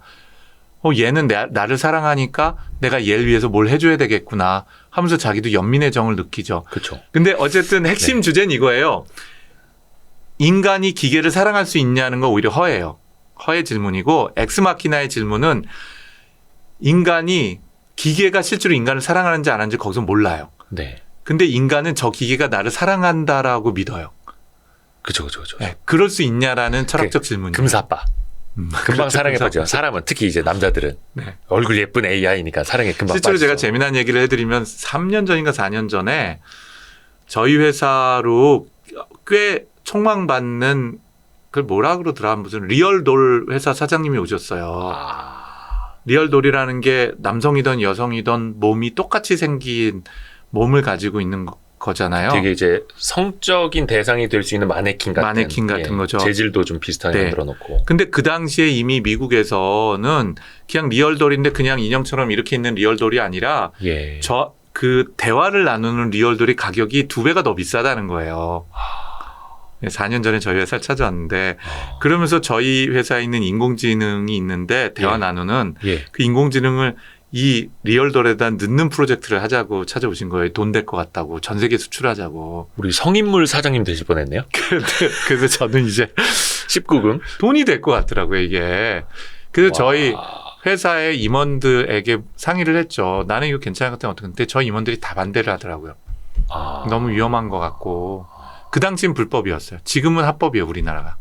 그때 리얼돌 개발하셨으면 한국에 있으면 안 되죠. 돈은 엄청 버셨고 지금은 저기 그 범죄인 인도 협약이 맺어지지 않은 제3지대에 계셨을 것 같아요. 그거 요즘 범죄 아니라니까요. 합법됐어요. 그렇죠. 그래 이렇게 이제 네. 언론이나 이런 데 등장을 아마 못하고 계셨을 거고. 네. 근데 실제로 그게 나왔나요? 그런 모델이? 네, 네. 미국에서 제가 살려고 하는 거 아닙니다. 여러분 오해하지 마시고. 미국, 일본, 중국에서 팔고 있어요. 실제와 같기도 하고. 실제와 같은지 모르는데 저희 회사가 3년 전에 만든 인공지능이 진짜 실제처럼 대하는 인공지능이거든요. 예. 어린아이인데 이제 6살의 아이인데 막 대화 나누고 뭐 이래서 저희 회사 오시면 실제로 대화 나눠볼 수 있을 거예요. 어린이랑. 그런 것 같은 거고 저희 회사 자회사 중에 플루닛이라는 회사가 네네네네. 있는데 이 회사에서 하고 있는 것도 똑같아요. 지금 그게 뭔가 버추얼 휴먼 네. 같은 거를 만드는 이제 플루닛이라는 네. 회사. 뭐 서비스도 하고 있어요. 있던데. 네. 그거를 이제 리얼돌에다 붙일 수도 있었다. 네. 예, 여기까지. 왜냐면 이거 자꾸 여쭤보면 제가 진짜 궁금해서 여쭤보는 것처럼 보이니까. 네, 그런 것 같아요. 야, 근데 이게 네. 진짜 신기한 게 뭐냐면 무슨 차이일까? 뭐하고 뭐 사이예요? 예를 들어서 최근에 가장 많이 화제가 됐던 건 이제 챗 GPT 3.5와 구글의 바드. 구글도 사실 그 트랜스포머 기술이 먼저 이제 구글에서 개발이 됐던 거고 엄청난 검색 기반의 데이터를 갖고 있고 구글에도 뭐 천재들은 많이 있을 텐데. 그럼요. 근데 바드는 공개 행사에서 처음에 제임스 웹 망원경 뭐 이거 검색했다가 한번 된통 후덜 맞았죠. 망신을 당했고. 태양계 바깥에 있는 것을 처음으로 발견했다는데 그건 이미 15년 전 얘기거든요. 그래요. 그게 이제 많이 기사가 됐으니까 네. 첫 질문을 공개 행사에서 물어봤는데 잘못된 답을 줘서 그때 막 구글 주가도 폭락을 했었고 저거 뭐야? 210조 원이 형편없네. 떨어졌죠. 형편없네. 그랬는데 앞에서 네. 이야기하신 것처럼 오픈 AI 챗 GPT도 거짓말을 하고 뭔가 이상한 말을 소설 쓰듯이도 알려주고. 네, 세 가지 제가 답변 드려야 될게요. 첫 번째, 예. 똑같은 아버지에서 나왔어도 자식들이 좀 다르잖아요. 네. 구글이 만든 트랜스포머에서 시작이 되는데 이 바드는 람다라고 하는 거에서 나온 애예요. 바드는 서비스 이름이고요. 네. 실제로 GPT라는 것하고 대비되는 애는 람다예요. 람다. 람다. 뭔가 개발 엔진 이름. 엔진. 이런 거네요. GPT도 엔진 이름이에요. 네. 근데 GPT에다가 채팅하는 걸 붙여서 챗GPT를 서비스 이름으로 만든 거고요. 네. 그래서 제가 아까 GPT와 챗GPT는 다르다고 말씀을 드린 건데 네. GPT 위에다가 채팅하는 걸 가리킨 게 챗GPT예요. 네. 이해 쉬우시죠? 네. 람다라는 거 위에다가 대화할 수 있도록 해서 만든 게 바드예요. 예. 예. 시인이라는 뜻. 예, 시인, 음유 시인이니 뭐 예, 그렇다고 하더라고요. BARD. 예. 근데 바드가 실수를 하는 것은 두 가지 이유가 있어요. 아까 예. 첫 번째 람다가 같은 아버지에서 나오긴 했지만 알고리즘이나 아키텍처가 조금 달라요. 네. 구조가 조금 달라요. 그래서 트랜스포머라는 구글이 만든 거에서 오픈 AI는 자기네 보기에 필요 없다라는 걸 몇 개를 없애버리기도 하고 몇 네. 개를 뭐를 추가하기도 했어요. 예. 아버지는 똑같은데 그래도 아들이 아버지랑 똑같이 생기지는 않잖아요. 네. 그다음에 람다라고 얘기하는 구글 것도 마찬가지예요. 람다도 똑같은 거 사용하지 않고 자기네가 봤을 때 이런 형태가 저 추가가 되면 얘가 더 똑똑해지겠다가 는 거예요. 네. 그래서 이 두 가지에게 공부를 시켰는데 공부를 시킬 때 가장 큰 차이점 뭐냐면 A는 예를 들면은 이런 얘기하면 또 뭐라 그럴 텐데 저희 때는 네. 동화 정관이 예. 무슨 정관이에서 네네. 정과 종류가 여러 가지가 있어요. 그죠. 예를 들면 영어 공부하는 것도 무슨 뭐 맨투맨이라는 영어 책이 네네네네. 있었고 성문 영어 있고. 문법. 네. 얘는 데이터를 성문으로 가르쳤고요. 아. 얘는 맨투맨인가 뭐를 가르친 거예요. 아. 왜냐하면 똑같은 데이터를 가르칠 수는 없잖아요. 네네네네네. 각자가 모은 데이터를 가르치니까. 예. 그러니까 우선 첫 번째는 알고리즘도 조금씩 다르고요. 그러니까 아빠는 같지만 얘가 자식들은 조금씩 다르니까 변경이 된 거고요. 두 번째는 아들이 둘이 있는데 얘는 나는 성문 기본 문법으로 공부할래. 얘는 나는 맨투맨으로 할래. 라고 했고 다른 데이터 갖고 학습을 시킨 게 두 번째 큰 거죠. 네. 네. 그런데 그 결과로 나온 것들을 갖고 아까 GPT가 중요한 게 아니라 GPT로 나온 거에는 챗 GPT로 만들려면은 파인 튜닝이라는 걸 다시 해야 된다 그랬잖아요. 네. 근데 오픈 AI는 그 파인 튜닝 하는 거를 2년 가까이를 한 거예요. 아. 파인 튜닝이라는 게 뭔가 미세 조정이라는 뜻인데. 그렇죠. 근데 이런 거죠. 이제 사람이 이렇게 물었을 때 너는 뭐라고 대답할 거야 하고 GPT가 물어봐요. 챗 GPT. 그럼 나는 이렇게 1번, 2번, 3번이 내가 답변할 거예요. 그러면 너 이거 3번이 이건 더 좋은 거야. 아. 그리고 또 뭐라고 답변 나오면은 이거는 1번이 네가 답변 잘한 거야라고 하는 거를 2년 내내 엄청나게 가르친 거예요. 또 다른 거는 네. 아까 말씀하신 것처럼 너 욕해봐. 그러면은 저 욕 못하거든요. 얘가 실제로는 대답을 해요. 네. 이런 걸 못하게 하는 걸 또 가르친 거예요. 네. 왜냐하면 오픈 AI는 서비스를 내놓겠다는 목표를 가지고 있었기 때문에 돈 많은 회사가 아니었거든요. 네. 그러니까 자기네는 돈을 벌어야 되니까 사활을 걸고 굉장히 긴박감을 가지고 쏟아부으면서 한 거예요. 실제로요. 네. 전 그게 스타트업의 굉장히 큰 힘이라고 보거든요. 스타트업은요, 진짜로 절박한 마음을 갖고 하니까. 네. 근데 구글은 절박한 마음을 갖고 하지는 않았어요. 아. 서비스를 이렇게 빨리 내놓을 거라고 생각 못 한 거예요, 오픈 AI가. 네. 그러면은 람다가 잘하냐, GPT가 잘하냐라고 본다면 장단점이 있어요. GPT는 사실 기반한 팩트 기반한 글을 쓰는 걸 잘해요. 네. 지식을 더 많이 학습을 시켰어요. 그리고 그걸 더 잘 표현해내요. 네. 반면에 바드의 심장인 람다는요, 살가운 말을 정말 잘해요. 인간처럼. 시인처럼. 아. 실제로 그래서 작년도에 이건 유명한 얘기인데 람다 엔지니어가 난 이 람다가 영혼이 있는 것 같아. 맞아요. 람다가 인격이 있어. 이거 저희는 컨시어스니스라고 얘기하는데 예. 의식이 있는 것 같아 얘가. 라고 얘기했다가 직무 정지됐거든요. 그러니까 자의식이 또 있는 것 같다. self 얘가 스스로 consciousness. 생각하는 것 같다라고 말했다가 생각하고는 좀 달라요. 생각하는 게 아니라 자의식은요. 얘가 내가 누군지를 스스로 깨닫고 있는 거예요. 자의식은요. 내가 나라는 걸 알고 내 존재를 깨닫는 게 자의식이에요. 제가 예를 들면 대표님한테 대표님은 시뮬레이션 안에 있는 가짜 아니에요? 알고리즘 같은 거 아니에요? 그럼 이 사람이 뭔 얘기하는 거야? 내가 살아있지. 난 내가 있는 걸 알지. 나는 이런 사람이야. 라는 내 스스로를 인지를 하고 있잖아요. 네. 근데 기계가 자기 스스로를 인지를 하기 시작했다고 이 친구는 얘기를 한 거예요. 내 존재를. 그게 제가 궁금한 게 네.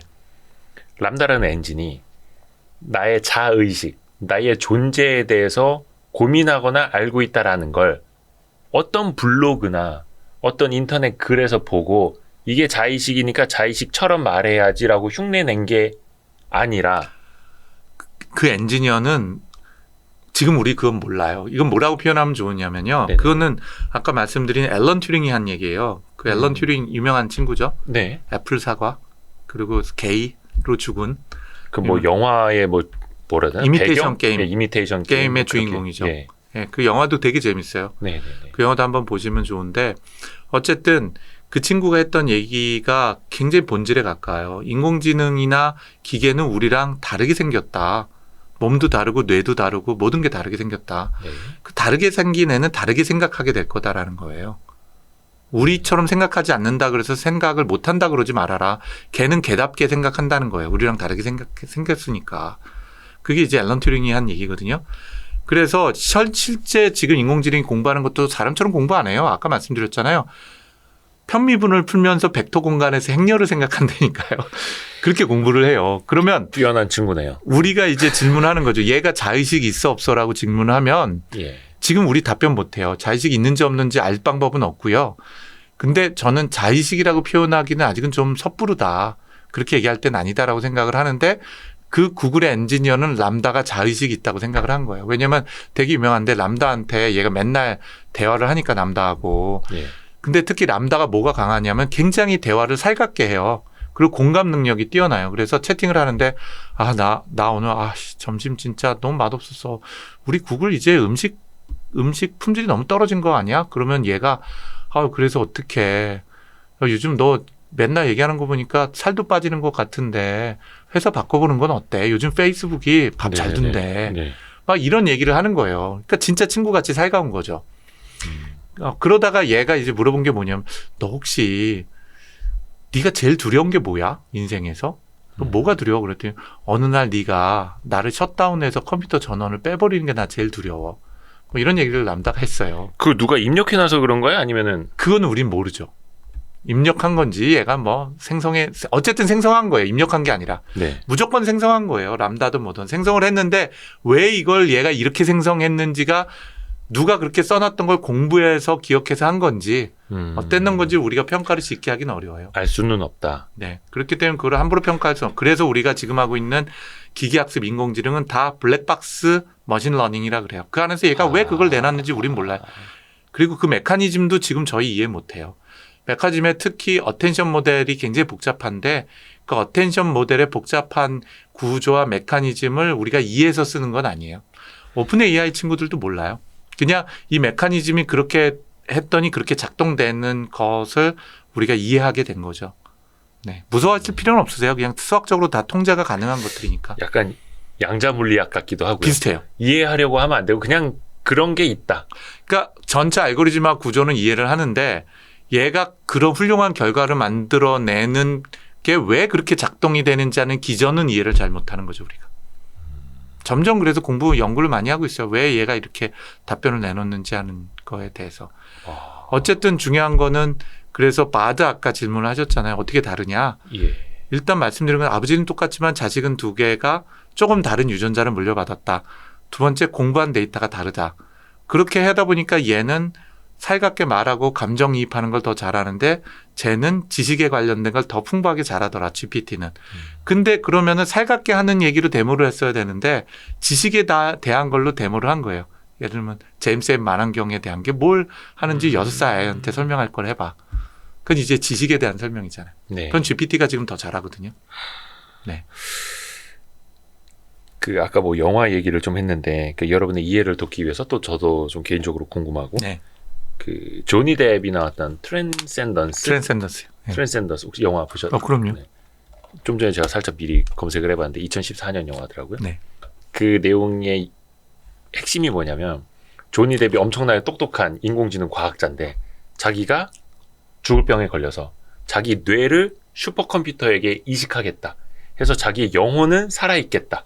생각할 수 있는 걸 살아있겠다. 그래서 네, 나중에 네. 그 슈퍼컴퓨터가 세상을 막 지배하려고 하고 막 그러지 않습니까? 네트워크에 녹아내리죠. 그렇죠. 네. 그 똑같은 영화가 2개 더 있어요. 2개나 더 있는 어떤? 네네.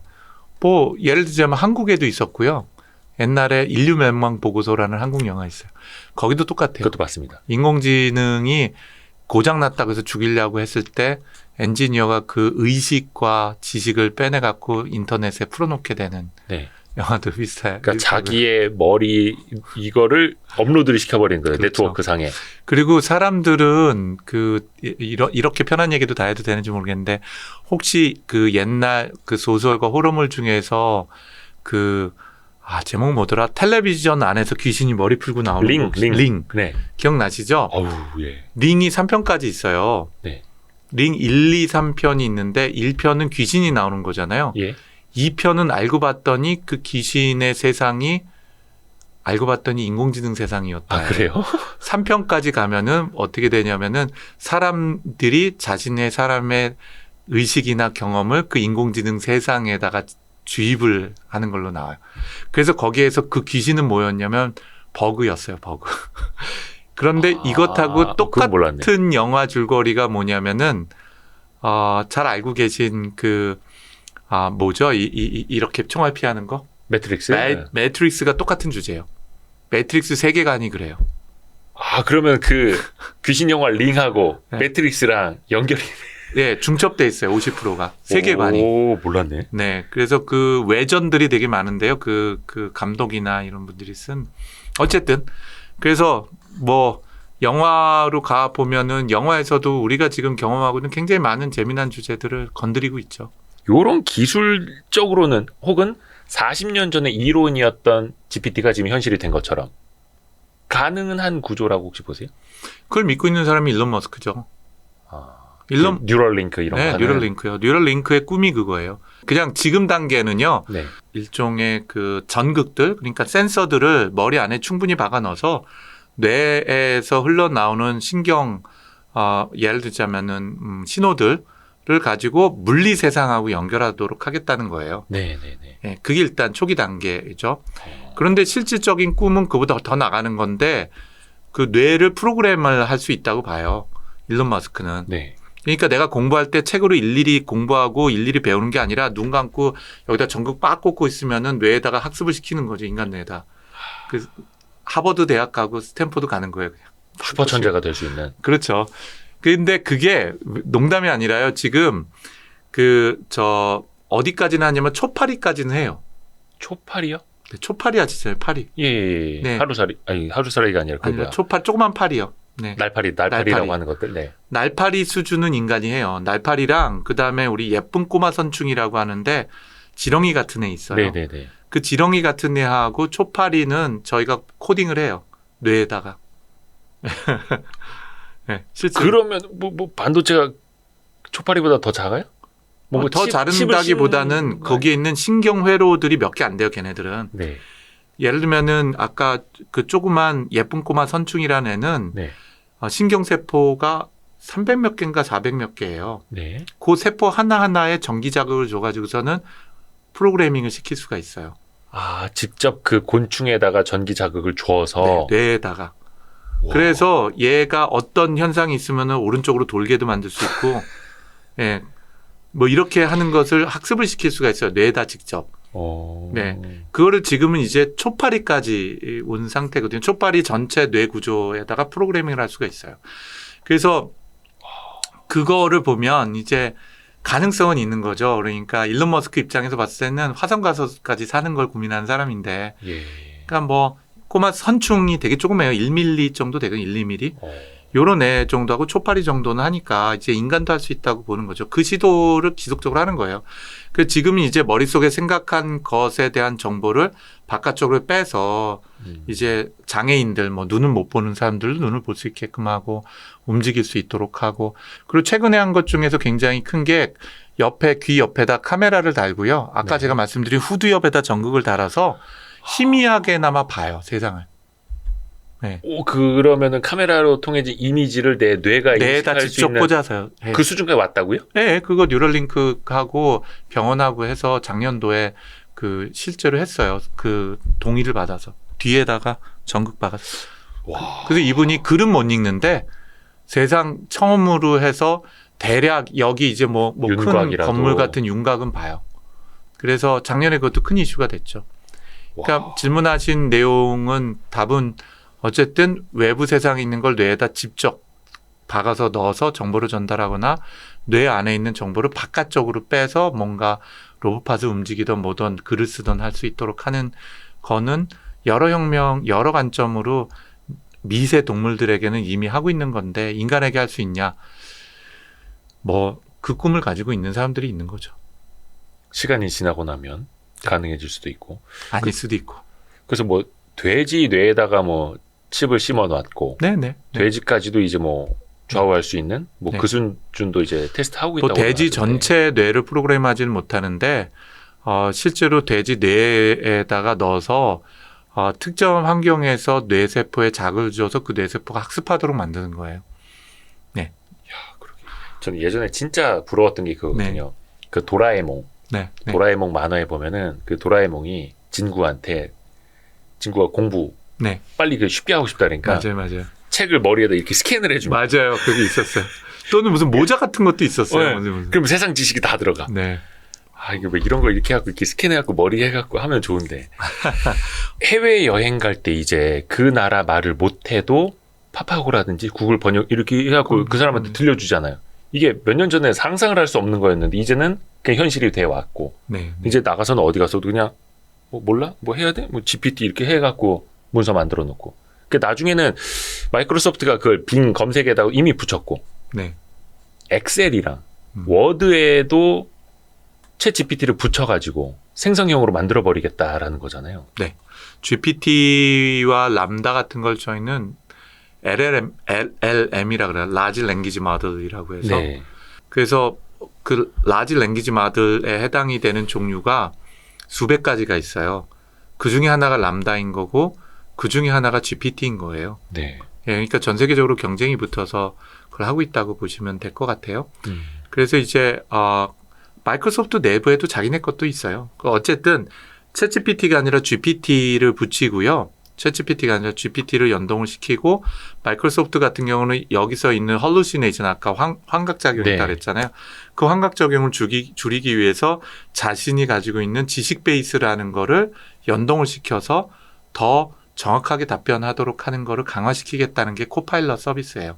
그리고 그게 워드, 파워포인트, 엑셀 등을 포함한 마이크로소프트 오피스군 전체 그리고 애저라고 하는 클라우드 체계 위에다가 작동되도록 하겠다는 거죠. 그래서 그 마이크로소프트 주가가 계속 오르고 있더라고요. 장난 아니죠. 그래서 참 세상을 알 수 없는 게 마이크로소프트가 왜 만들어진 회사냐면 IBM PC 때문에 만들어진 회사거든요. IBM PC가 1981년도에 만들어졌을 때 네. 마이크로소프트 빌 게이츠가 자기가 네. 만든 것도 아닌데 도스 남이 거 사다가 MS 도스라고 해서 팔아먹었어요. 그래서 만들어진 회사라고 보시면 되거든요. 베이직하고. 네. 근데 희한하게도 그렇게 해서 떼돈을 벌었는데 인터넷이 만들어지는 시기에는 오히려 성공을 못했어요. 아, 한동안 많이 뒤쳐졌었죠. 굉장히 뒤쳐서 힘들었어야 했어요. 10년 예, 동안에. 예. 그리고 스마트폰이 나왔을 때도 많이 뒤쳐졌죠. 많이 뒤쳐졌어요. 욕도 많이 먹었고 뭐. 네. 그래서 참 신기한 게 그렇게 다 망한 마이크로소프트가 다시 딛고 일어날 거라고 누가 상상을 했겠어요. 그렇죠. 뭐 클라우드 컴퓨팅이라든지 이런 쪽에서부터 엄청나게 잘 했고 이제는 인공지능 서비스를 또 어디까지 확장할 거냐 굉장히 많이 주목을 하고 있고. 맞습니다. 혹시 대표님은 마이크로소프트 이런 데 투자 안 하십니까? 저는 저희 회사에 투자해야죠. 아, 네. 그 뭐 대주주시니까 거기는 솔트북스는. 저희 회사에 더 투자하고 있습니다. 그러니까 많은 사람들이 그래서 네. 이제 마이크로소프트가 검색 광고라든지 이런 시장까지도 구글을 넘어서는 거 아니냐 그렇죠. 이렇게 보는데. 근데 이거를 두 가지로 좀 보실 필요가 있는데요. 예. 저는 이렇게 비유를 드리고 싶어요. 카카오톡이 지금 휴대폰으로 하는 뭔가의 영역과 예. 모빌리티라 그래서 자동차로 하는 영역은 거의 다 휩쓸었잖아요. 네. 거의 이거는 제가 정확히 모르겠는데 카카오 그룹 안에 있는 회사가 몇 개나 돼요? 인수합병까지 하면. 셀 수 없습니다. 그냥 셀 수 없다. 근데 아시는 것처럼 이 회사가 시작하게 된 거는 스마트폰이 나오고 나서거든요. 네. 본격적으로 카카오톡 서비스가 시작이 된 건 2011년, 12년 무렵이에요. 네. 네. 근데 그 당시만 하더라도 조그만 회사였죠. 물론 뭐 창업자는 부자이시지만 네. 회사는 조그만 회사였거든요. 근데 그때 이제 카카오톡이 무료 문자 서비스를 시작을 했을 때 누가 썼었냐? 그러면 대부분 초등학교 중학생이 썼어요. 알 다른 거 때문에. 알 알이 200, 모자라서. 알 300개밖에 없으니까 아껴 써야 되니까 와이파이만 연결되면 카카오톡으로 얘기 나는 거죠. 네네네. 또 제일 많이 쓴 분들이 엄마들이었어요. 야, 무료 문자래. 싸니까. 그리고 또 단톡방을 만들 수 있으니까 다 같이 모여서 할 수 있으니까. 근데 그때 돈은 네이버가 훨씬 많이 가지고 있죠. SKT나 KT가. 네. 네. KT하고 SKT가 망도 다 가지고 있었어요. 문자 서비스도 다 가지고 있었어요. 인재도 좋은 인재 다 가지고 있었어요. 근데 왜 카카오톡을 못했죠? 그런 비슷한 서비스를. 아이디어의 차이. 아니에요. KT랑 SKT 내부에 그 아이디어보다 더 좋은 아이디어 있는 분들이 되게 많았어요. 근데 문자 서비스로요. 제가 정확히는 기억은 못하는데 수천억의 매출액에 1,000억 이상의 이익을 내고 있었어요. 그때 문자 메시지도 다 유료였고 막. 다 유료였어요. 예. 알 하나당 다 유료였기 때문에. 예. 근데 이거를 카카오톡처럼 무료로 전환한 순간에 사업본부 하나가 통으로 날아갈 뿐만 아니라 영업이익이 뭐 몇백억이든 1,000억이든지 통으로 없어져 버리는 거예요. 그러니까 그런 선택을 못 하는 거죠, 대기업은. 그렇죠. 이거를 우리가 카니발리즘이라 그래요. 내가 어떤 혁신 사업이 일어났을 때 그 혁신 사업을 내가 하면은 내가 기존에 하고 있었던 사업에서 이익과 매출이 현격하게 주는 거를 포기를 못 하는 거예요. 네. 그 굉장히 어려운 질문이었거든요. 실제로 그래서 카카오톡이 2년 동안에 많은 고객을 확보를 하는 동안에 KT, SKT는 기도만 하고 있었고, 저 부두로서 바늘 찌르면 저거 안 될 거야, 안 될 거야. 사람들이 분명히 다시 돌아올 거야, 돌아올 거야. 라고 생각을 했지만 사실은 카카오톡으로 다 전환이 됐죠. 특히 네트워크 이펙트처럼 저하고 대표님이 카카오톡 쓰면은 우리 친구들도 카카오톡을 써야 돼요. 네, 네. 네. 이번에 똑같은 현상이에요. 왜 구글이 기술도 있고 뭐도 있고 다 못하냐. 생각해 보시면 구글이 하는 방식은 뭐냐면 검색 키워드를 넣으면 문서의 목록을 보여줘요. 네. 근데 웬만한 키워드를 넣으면요. 문서가 수십만 개에서 100만 개 이상이 나와요. 네. 구글 검색해 보세요. 그렇죠. 당연히요. 셀 수 없이 나오죠. 셀 수 없이 나와요. 그럼 제가 그 문서 중에 몇 개를 읽죠? 한 100개 읽나요? 아유, 그것도 못 읽죠. 열심히 읽으면 100개예요. 그러면 네. 10만 개를 찾아준 것 중에서 99만 9,900개는 저는 읽을 수도 없는 문서들인 거예요. 네. 근데 그 100개를 읽기 위해서 다음 페이지 누르죠. 네. 그리고 거기 읽다 보면 새로운 키워드 나오면 저는 또 검색을 해요. 그때마다 구글은 위에 검색 광고를 얻어가지고서는 돈을 벌고 있는 게 구글의 비즈니스 모델이고 제가 알고 있기로는 수익의 50%가 광고예요. 구글이 현재. 네. 네이버는 그거를 20%대로 줄였어요. 네. 많이 줄였어요. 네이버는. 네. 그런데 지금 챗GPT는 어떠냐. 제가 검색을 해서 키워드를 검색해서 문서를 나오면 문서를 클릭하고 그 다음 페이지 또 넘어가고 그걸 클릭할 때마다 구글은 돈을 받거든요. 예. 검색된 결과를 클릭할 때마다. 네. 그런데 실제로 챗GPT는 내 대신에 그 글을 다 읽고 제가 질문하고 대화를 하면 답이 나오잖아요. 그러니까 딴 데 가서 클릭할 필요도 없이. 필요가 없어져요. 클릭이라는 것 자체 행위가 없어져 버려요. 네. 그럼 검색 광고나 광고가 시장이 어떻게 되죠? 거기다 광고할 필요가 없어요, 이제. 10번, 100번 광고하고 문서를 100개를 읽으면서 클릭을 해야 되는 행위 자체가 없어져 버리는 거예요. 네, 네, 네. 그럼 구글 입장에서 봤을 땐 이 시장은 검색 광고 시장이 줄어든다는 걸 의미를 해요. 그렇죠. 예. 이렇게 질의응답하거나 대화하는 시장에 대한 거는요. 그러니까 구글 입장에서 봤을 땐 기술의 난이도도 있어요. 왜냐하면 오픈 AI나 마이크로소프트는 마켓 쉐어가 1%도 안 되는 사람들이요. 검색이든 뭐든지 간에 네. 제로이거나 뭘 내놔도 올라갈 것만 있지 떨어지진 않아요. 구글은 전 세계 검색 시장 마켓 쉐어의 99%예요. 그렇죠. 뭘 해도 떨어질 것밖에 남아있진 않아요. 그러니까 되게 조심스럽죠. 두 번째 문제는 뭐냐면 마이크로소프트나 아니면 특히 오픈 AI는 듣보잡인데 얘는 사람들이 이거 뭐야? 그 써볼까라고 하면 그래 한 80점 하나 보다라고 하는데 얘가 90점을 하는 거예요. 기대했던 수준보다 높은 거죠. 네. 근데 아니 오픈AI가 90점을 하면 구글은 95점 해야 되지 않아? 그런데 이번에 87점밖에 못한 거예요. 네. 그러니까 더 많이 실망을 하는 거죠. 네. 그러니까 구글은 더 이슈가 있는 거죠. 그래서 이건 비즈니스 모델 전체 혁신이 일어나는 과정일 가능성이 커요. 구글 비즈니스 모델이 현격하게 바뀔 가능성이 있는 거죠. 검색 광고 시장에서. 근데 구글은 준비가 돼 있지 않은 거예요. 근데 예를 들자면 오픈AI나 마이크로소프트는 어차피 그걸로 돈 벌지 못해서 어떻게 되면 뭘 해도 돈을 벌어요. 구글은 그 시장으로 넘어가는 순간에 검색 광고 시장은 오히려 줄어요. 네. 이런 문제가 있는 거죠. 이거를 과거에 문자 메시지와 카카오톡으로 똑같이 빗대서 보시면. 설명해 주시니까 확 와닿네요. 네. 조금 이제 네.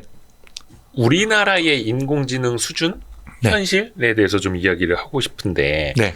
뭐 AI 스피커라고 하는 것들도 많이 나왔었고 뭐 삼성 그럼요. 스마트폰에도 다 빅스비 같은 거 깔려 있고 한데 솔직히 잘 안 쓰거든요. 네. 냉정하게 보실 때 우리나라의 AI 기술 수준은 좀 어느 정도라고요? 일단 이렇게 말씀드리는 게 좋을 것 같아요. 전 세계 저는 4등 안에 든다고 봐요. 전 세계 4등. 네. 근데 그 달리기 선수가 한 5명밖에 없는 거 아니고요? 그렇진 않은데요. 네. 그렇진 않은데 명확하게 4등 안에는 들어와 있다고 저는 생각을 해요. 오. 일단 넘사벽이 미국과 중국인 거고요. 네. 그 다음이 3등, 4등, 5등이 다 공동 4위인데 정확치는 않아요. 누구일지. 영국이 잘해요. 네. 네, 영국이 잘하고 그 다음이 한국도 굉장히 잘하고요. 그리고 캐나다가 잘하고. 어허. 그러니까 그 3개국이 어디가 잘한다라고 딱히 얘기하기는 힘든 게 분야마다 다르기도 하고 전공 분야가 좀 다르다고 표현할 수도 있는 것 같아요. 1등, 2등은 모든 분야에서 잘하고, 네. 3, 4, 5등은 이거 뒤치락 앞치락 하면서 이렇게 할 수 있는데 적어도 그래도 그 5개 나라에 들어가서 우리나라가 4등 안에는 드는 것 같다라는 게 제 생각입니다. 솔트룩스가 우리나라에 있으니까요. 그렇지는 않은데, 솔트룩스를 포함을 해서 그래도 전문 기업들이 우리나라 생각보다 많고요. 네.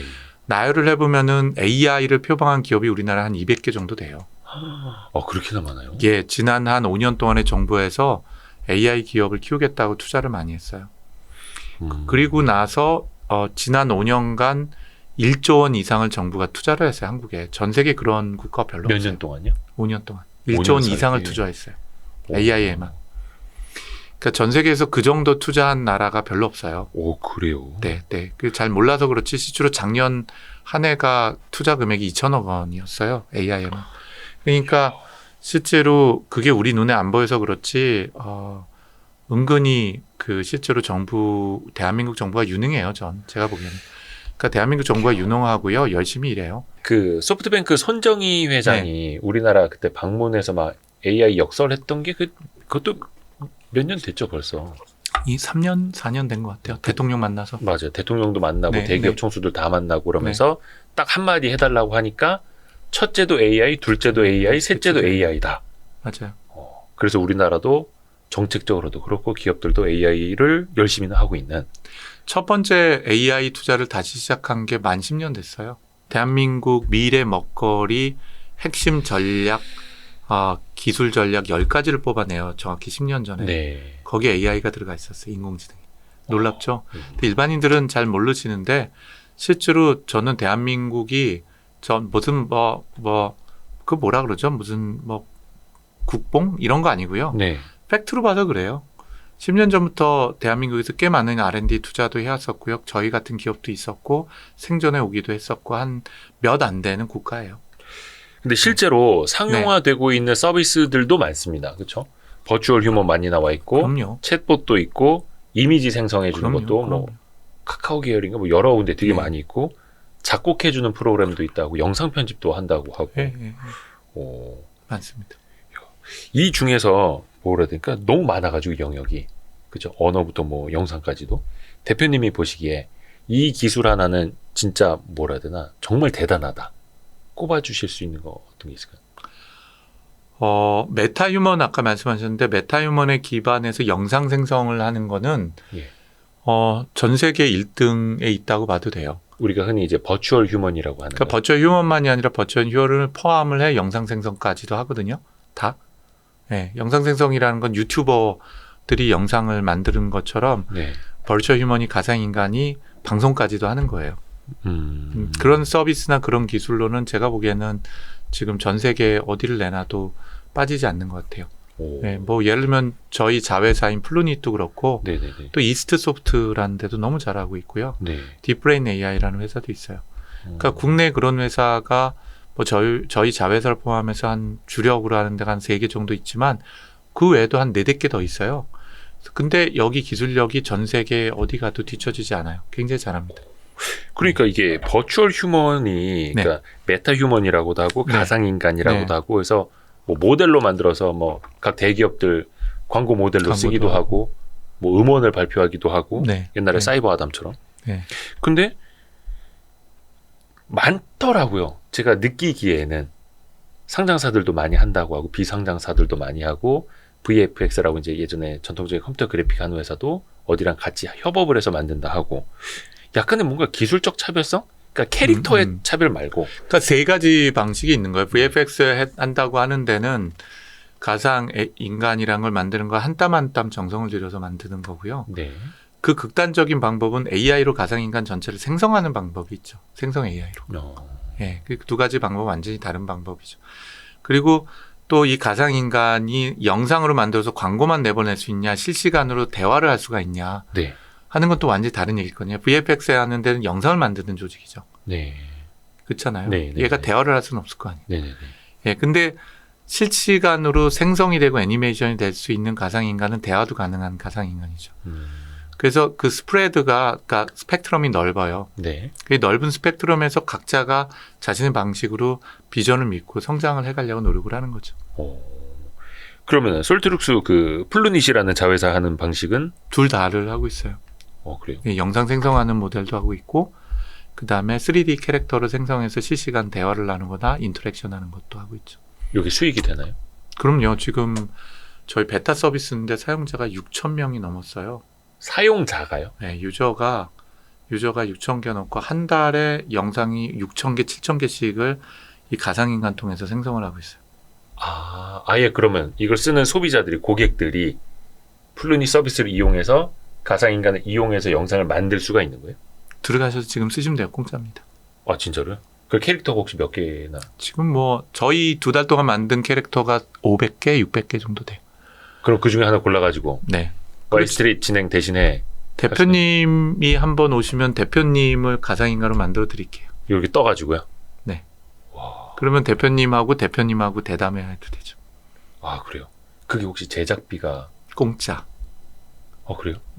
그러니까 2가지 모델인데 저희 회사 같은 경우는 일반 HD, FHD는 공짜로 만들어주고요. 그러니까 500명, 600명 만들어주는 거죠. 근데 4K로 해갖고 고해상도로 만들겠다, 4K로 만들겠다. 네네네네. 그러면은 비용을 저희가 요청을 드리긴 해요. 그런 분들은 4K로 만든 분들이 지금 한 40-50분 정도 돼요.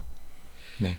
그러면 그 방식이 뭐 한 땀 한 땀 만드는 게 아니라 바로 스캔해가지고 어떤 툴에 넣어서 본 뜨듯이 AI가 생성해버려요. 학습을 해서. 그러니까 사람이 이거 사진 갖다 이렇게 스캔해가지고 이렇게 하는 게 아니라 네. 와서 보시면 돼요. 그냥. 그게 약간 그 플루닛 스튜디오라고. 저도 이렇게 홈페이지에서 좀 보기는 했는데 네. 그 제가 작년 여름에 저희 미국 법인을 출장을 갔어요. 근데 네. 그 제주도에서 하는 학회에서 제가 뭐 기조 발표를 했어야 되거든요. 예. 근데 제가 그날 그 시간에 그 태평양 위에 있었어요. 네네. 발표 못 하잖아요. 네네네. 그래서 제가 학회한테 부탁을 했어요. 저 대신에 제 인공지능이 발표하고 싶다고. 와. 그래서 간지. 네, 그래서 제가 만든 파워포인트 있죠. 발표 파워포인트를 아까 플루닛 스튜디오에다 올리기만 하면 얘가 제 AI가 나와서 발표하는 영상을 만들어줘요. 근데 파워포인트는 이미지나 텍스트 요약이잖아요. 근데 이제 제가 알기로는 버추얼 휴먼이 하는 건 이게 뭐 워딩을 넣어서. 네, 그러니까 그래서 그 밑에 파워포인트 밑에 스크립트를 넣어주면 얘가 스크립트를 가져와서 해요. 그런데 플루닛 스튜디오 같은 경우는 다음 달부터는 아예 스크립트도 생성해주는 서비스가 붙어요. 챗GPT 같은 게 같이 붙어서 작동이 돼요. 그래서 써보시면 돼요. 재밌어요. 네, 재밌으니까 한번 경험해 보시는 것도 좋을 것 같고 우리 대표님은 제가 4K를 공짜로 해드릴게요. 진짜로? 당연하죠. 요거 박제됩니다. 박제되죠. 요즘에 그 인터넷상에서 유튜브에서 박제된다고 하는데 4K를 공짜로 만들어드릴게요. 네. 오늘 저는 얻을 거 다 얻었습니다. 그럼 이제 예. 중간중간에 재미난 영상을 만들 수도 있는 거죠. 저희 하다가 갑자기 대표님 중간 삽입 광고가 나오는데 대표님 나와서 요즘 제가 이 비타민을 먹는데 정말 PPL. PPL을 하는데 PPL이 대표님이 안 찍으시는 거예요. 우리 작가님이 그냥 만드시면 돼요. 이렇게 써서. 근데 저희가 지금 그 메타휴먼은 하나 얻었는데 PPL을 못 얻었습니다. 그거 같이 저랑 노력해 보시죠. 야, 재밌다. 오늘 진짜 우리 솔트룩스의 이경일 대표님 통해서 정말 많은 걸 배웠습니다. 네, 근데 재밌으셨으면 좋겠습니다. 듣다 보니까 사실은 더 듣고 싶은 게 많은데 저희가 지금 한 1시간 30분 이상을 뽑아냈음에도 더 듣고 싶을 정도로 나중에 한번 또 시간을 더 한번 마련을 해야 돼요. 네. 고맙습니다, 대표님. 제가 감사드립니다. 앞으로도 많이 좀 부탁드리겠습니다. 자주 봬요. 고맙습니다, 대표님. 감사합니다. 감사합니다. 감사합니다. 고생하셨습니다.